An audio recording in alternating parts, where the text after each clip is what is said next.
আজকে আমরা যেহেতু সরকারের বক্তব্য শুনিনি, বেরিয়ে এসেছি, তাই জন্য আমাদের বক্তব্য এক্সপাঞ্জ করা হবে। এটা কোন নিয়মে লেখা আছে? সাহস থাকে তো অধ্যক্ষ মহোদয় সিসিটিভি ক্যামেরা ফুটেজ বাইরে করুন। কেন শিক্ষা দুর্নীতি, কেন আজকে স্বাস্থ্য দুর্নীতি, কেন আরজিকর বলতে গেলে মাইক বন্ধ করে দেবেন, ঘাট ধাক্কা দিয়ে বের করে দেবেন? আমরা কি আদৌ ভেঙেছি কিছু? আমরা কি আদৌ কাউকে মেরেছি? ক্যামেরাটা অন করুন, তাহলেই দুধ কা দুধ পানি কা পানি হয়ে যাবে। তৃণমূলের গুন্ডা বাহিনী তারা আনন্দ করছে, উল্লাস করছে, বোম মারতেই পারে। হিন্দুরা ভোট দেয় না, হিন্দুরা ছুটি কাটাতে যায়, বৃষ্টি হলে বাড়িতে মাংস ভাত খায়। সোমবার বিধানসভা কক্ষে তুমুল অশান্তি।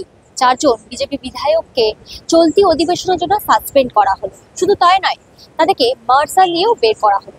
এর পাশাপাশি কালীগঞ্জ উপনির্বাচনে তৃণমূল প্রার্থীর বিপুল ভোটে জয়। এসব নিয়ে আজ সরাসরি কথা বলবো বিজেপি বিধায়িকা অগ্নিমিত্রা পালের সঙ্গে। আবারও আপনাকে সাসপেন্ড করা হলো, শুধু তাই না মার্শাল দিয়ে বের করা হলো, কি বলবেন?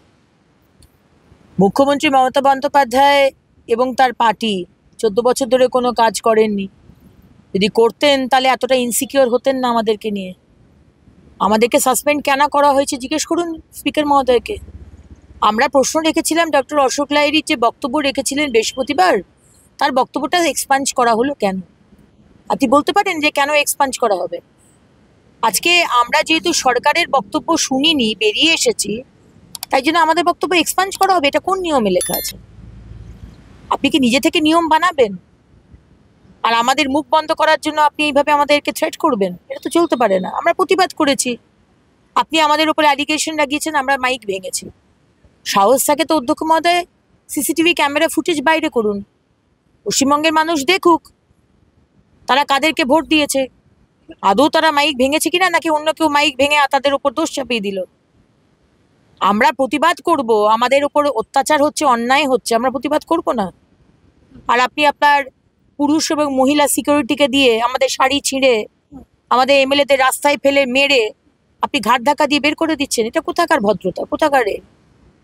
এই মহতী সদন তো বিরোধীদের, সরকারের তো নয়। আর আমরা তো নমিনেটেড হয়ে আসিনি, আমরা তো জিতে এসেছি। This is our right. আমাদের মানুষের জন্য আমরা প্রশ্ন করব, কেন হচ্ছে না, কেন শিক্ষা দুর্নীতি, কেন আজকে স্বাস্থ্য দুর্নীতি, কেন আরজিকর, কেন হাঁসখালি, কেন বকটুই, কেন আজকে কবে ডিএ দেবেন? প্রশ্ন করবো না? কেন মহেশতলা হয়েছে, কেন তামান্নাকে মেরে দেওয়া হলো কালীগঞ্জে? কথা বলবো না? বলতে গেলে মাইক বন্ধ করে দেবেন, কথা বলতে দেবেন না, ঘাট ধাক্কা দিয়ে বের করে দেবেন। আমরা অত্যন্ত গর্বিত অধ্যক্ষ মহোদয়, আমরা অত্যন্ত গর্বিত। আপনি বারবার এই ডিসিশন নিন, আপনি আমাদের বাংলার মানুষের কাছে আরো বড় করে তুলছেন, ধন্যবাদ আপনাকে।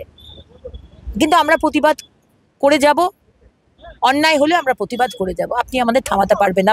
আমরা আমাদের পয়সা কাটুন, আমাদের স্যালারি কাটুন, বেতন কাটুন, যেরকম আপনাকে মুখ্যমন্ত্রী আজকে বলেছেন, নিশ্চয়ই কাটবেন। কিন্তু প্রমাণটা করতে হবে না যে আমরা ভুলটা কোথায় করেছি। আমরা কি আদৌ ভেঙেছি কিছু? আমরা কি আদৌ কাউকে মেরেছি? আমরা কি আদৌ কোনো ইনডিসিপ্লিনারি অ্যাকশন নিয়েছি? কারণ মহতী সদনের মধ্যে প্রশ্ন করার অধিকার আমাদের সংবিধান দিয়েছে, আপনি নয়। আপনারা বারংবার অভিযোগ করেন যে আপনাদেরকে বলতে দেওয়া হয় না, আপনাদের বক্তব্য রেকর্ড করা হয় না, কিন্তু শাসক দলের অভিযোগ যে আপনারা প্রশ্ন করেন, বলেন, কিন্তু যখন উত্তর দেওয়ার সময় তখনই আপনারা বেরিয়ে যান।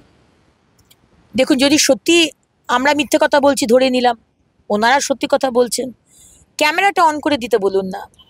প্রত্যেকটা বিধানসভা থেকে লাইভ টেলিকাস্ট হয়, প্রত্যেকটা রাজ্যে। পার্লামেন্টের আপার হাউস, লোয়ার হাউস থেকে লাইভ টেলিকাস্ট হচ্ছে। আমরা যদি মিথ্যে কথা বলছি, মুখ্যমন্ত্রী আর অধ্যক্ষ মহোদয় লাইভ টেলিকাস্টের ব্যবস্থা করে দিন, বাংলার মানুষ দেখে নেবে কে মিথ্যে কথা বলছে, কে সত্যি কথা বলছে, তাই না? আমাদের প্রশ্ন করতে দেওয়া হয় না, শিক্ষা দুর্নীতি নিয়ে প্রশ্ন করতে দেওয়া হয়নি। আরজিকর, হাঁসখালি, আমাদের মহেশতলা, আমাদের শামশেরগঞ্জ, মুর্শিদাবাদ, কোনো কিছু নিয়ে প্রশ্ন করতে, ডিএ কবে দেবেন, কোনো কিছু রেলিভেন্ট ইস্যু নিয়ে প্রশ্ন করতে দেওয়া হয় না। যদি হয় আপনারা করতে দিচ্ছেন, তাহলে সেখানে প্রবলেমটা কোথায়? তাহলে কেন বার করে দিলেন? প্রশ্নের উত্তরটা আমরা আপনার কাছ থেকে চেয়েছি, আপনি উত্তর দিচ্ছেন না অধ্যক্ষ মহোদয়। আপনার হয়ে আমাদের চন্দ্রিমা ভট্টাচার্য মহাশয় তিনি উত্তর দিচ্ছেন কেন? তিনি কেন উত্তর দেবেন? তিনি কি অধ্যক্ষ মহোদয়? আমি একজন এমএলএ, উনিও একজন এমএলএ, উনি আপনার হয়ে কেন উত্তরটা দেবেন। আর আমরা প্রতিবাদ করলে আপনি ঘাট ধাক্কা দিয়ে বের করে দেবেন। ক্যামেরাটা অন করুন, তাহলেই দুধ কা দুধ পানি কা পানি হয়ে যাবে। এবার কালীগঞ্জ প্রসঙ্গ নিয়ে প্রশ্ন করবো যে এই যে কালীগঞ্জে তৃণমূল প্রার্থী যে বিপুল ভোটে জয়লাভ, কোথাও কি 26-এর ভোটে প্রভাব পড়তে পারে বিজেপির? এটা বাই ইলেকশন, আজকে প্রপার ইলেকশনে লোক বেরোয় না, কারণ এখানে ইলেকশনের নামে প্রহসন হয়। এখানে বাড়ি থেকে বেরোতে দেওয়া হয় না, ভয় দেখানো হয়। মানুষ কেন ভোট দিতে যাবে? কালকে কালীগঞ্জে কি হিন্দুরা ভোট দিতে গেছে? যায়নি। হিন্দুদের ভোট বিজেপির সাথেই আছে, কিন্তু হিন্দুরা ভোট দিতে যায়নি, কারণ হিন্দুরা জানে যারা 8 মাস বাকি এই সরকার থাকবে না, আমি শুধু শুধু গিয়ে আমি বোম খাবো কেন? তামান্নাকে, ছোট্ট 9 বছরের বাচ্চা মেয়ে, তাকে তো মেরে ফেলা হলো, বোম মেরে ফেলা হলো। কেন? কারণ তৃণমূলের গুন্ডা বাহিনী তারা আনন্দ করছে, উল্লাস করছে। বোম মারতেই পারে, বলছেন প্রভাব পড়বেই না, একদমই কোনো প্রভাবই পড়বে না। হিন্দু ভোট বিজেপির জায়গাতেই কনসলিডেট হয়ে আছে, এবং আমি চাইবো রাষ্ট্রবাদী মুসলমান যারা আছেন, শিক্ষিত মুসলমান যারা বুঝতে পারছেন যে আপনাদের এই সরকার শুধু ব্যবহার করছে, তারাও কিন্তু ডিসিশন নিয়েছে যে এই সরকার আর নয়, এবার সরকারকে চেঞ্জ করতে হবে। 26-এ বিধানসভা ভোট আর কয়েকটা মাসেরই অপেক্ষা। তো বিজেপি বিধায়কদের বা বিজেপি দলের কোন কোন বিষয়ের দিকে সব থেকে নজর দেওয়া উচিত বলে মনে হয়? এর পাশাপাশি কি জেলার যে সাংগঠনিক শক্তি সেগুলো কি আরো স্ট্রং করা উচিত বলে মনে হচ্ছে আপনার? জেলার সাংগঠনিক শক্তি অবশ্যই স্ট্রং করতে হবে, তার সাথে মানুষের কাছে কেন্দ্র সরকারের যে কাজ সেগুলো পৌঁছে দিতে হবে, এবং সব থেকে বেশি হচ্ছে মানুষকে বেরিয়ে ভোট দিতে হবে। কি হিন্দু, কি মুসলমান, কি শিখ, কি খ্রিস্টান, কি জৈন, কি পার্সি, সবাইকে বেরিয়ে এসে সেদিনকে ভোট দিতে হবে। মুসলমান ভাইরা বোনেরা তারা কিন্তু ভোট দেয়, হিন্দুরা ভোট দেয় না। হিন্দুরা ছুটি কাটাতে যায়, বৃষ্টি হলে বাড়িতে মাংস ভাত খায়, ভোট দিতে যায় না। বসা করে বসে আলোচনাটা করে টিভির সামনে বসে, এটা কেন হলো না, এটা করা উচিত ছিল, কিন্তু ভোটটা দিতে, মিনিমাম যে রেসপন্সিবিলিটি ভোটটা দাও, সেটা তারা করে না। সুতরাং সেই জাগরণটা হতে হবে, হচ্ছে। বাংলাদেশের যে অত্যাচার আমরা চোখের সামনে দেখলাম, তারপরে মুর্শিদাবাদ, বারবার প্রতিদিন যেটা হচ্ছে, মানুষ জেগে উঠেছে, হিন্দুরা জেগে উঠেছে।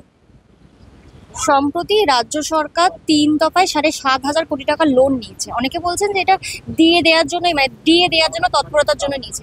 আপনি কি বলবেন? আমাদের যে ধারণা সেটা হাজার হাজার কোটি টাকা এটা দিয়ে দেওয়ার জন্যই নেওয়া হয়েছে, কারণ দিয়ে না দিলে তো সে তো আদালত থেকে তো আদালতের অবমাননা হবে। সুতরাং বড় স্টিল এখন মমতা ব্যানার্জিকে এই হাজার হাজার কোটি টাকার ঋণ নিয়ে শোধ করতে হবে। আর 26-এ বিজেপি সরকার যখন আসবে তখন আমাদের এই ঋণগুলোকে আবার শোধ করতে হবে। এগুলো প্রত্যেকটি বাংলার মানুষের যে করের টাকায় যে সরকার চলছে, সেগুলো তখন সব আমাদের বাংলার মানুষের ওপর এসে পড়বে, কিন্তু সেটা আমরা তখন দেখে নেব। কিন্তু এই ঋণ নেওয়া হচ্ছে, আজকে বলা হচ্ছে না যে প্রতিটা যা ঋণ নিয়েছে, যে সিপিএম ছেড়ে যাওয়ার সময় যা ছিল আর এখন যা হয়েছে, প্রতিটা বাংলার মানুষের উপরে প্রায় 50 থেকে 70 হাজার টাকার ঋণ প্রতিজনের মাথার উপর। কে শোধ করবে এগুলো? এসএসসি দুর্নীতি থেকে শুরু করে চাকরি হারা যারা রাস্তায় বসে রয়েছেন, এর পাশাপাশি ডিএ মামলা নিয়ে বিরোধীরা কি এই বিষয়গুলোকে নিয়ে আরো সরকারকে চেপে ধরতে পারতো না? এমনকি যারা রাস্তায় যে সমস্ত শিক্ষকরা বসে রয়েছেন তারা পর্যন্ত তা বলকে বলেছে যে এই সময় যদি মানে যিনি মুখ্যমন্ত্রী রয়েছে তারা যদি বিরোধী দলনেতা থাকতেন, তাহলে কিন্তু তারা সেই রকম ভাবে আন্দোলনকে পথে নিয়ে যেত। দেখুন, ভারতীয় জনতা পার্টি আন্দোলন করছে, আমরা সবসময়তেই সব বিষয় নিয়ে বিধানসভার ভিতরে হোক বাইরে হোক আমরা প্রতিবাদ করছি। কোনো জিনিসেরই শেষ নেই, বা you can say that is the final limit. আমি এক ধরনের প্রতিবাদ করব, আপনার মনে হবে ওর থেকেও বেটার প্রতিবাদ করা যেতে পারত, কিন্তু এই মেসেজ বাংলার মানুষের কাছে আছে যে বিজেপি কিন্তু আজকে রাস্তায় রয়েছে, প্রতিবাদ করছে, আন্দোলন করছে। হয়তো হতে পারে কারোর হয়তো মনে হতে পারে যে আরো অ্যাগ্রেসিভলি করা দরকার ছিল, সেটা তো থাকবেই, লোগো কা কাম হ্যাঁ কেহনা। কিন্তু আমরা কিন্তু মানুষের পাশেই আছি, এবং আন্দোলন আপনারা দেখতেই পাচ্ছেন, প্রতিদিন আমরা সাসপেন্ড হচ্ছি। সুতরাং বিধানসভার ভেতরেই বলুন আর বিধানসভার বাইরেই বলুন, আন্দোলন চলছে। সরাসরি আপনাদেরকে শোনালাম বিজেপি বিধায়িকা অগ্নিমিত্রা পালের মতামত। এবার এটাই দেখার বিষয় 26শে বিধানসভায় ঠিক কি হয়। আপনারা দেখতে থাকুন দ্য ওয়াল খবর এখন এখানে। ক্যামেরায় শক্তিকের সঙ্গে প্রিয়াঙ্কা, দ্য ওয়াল বিধানসভা।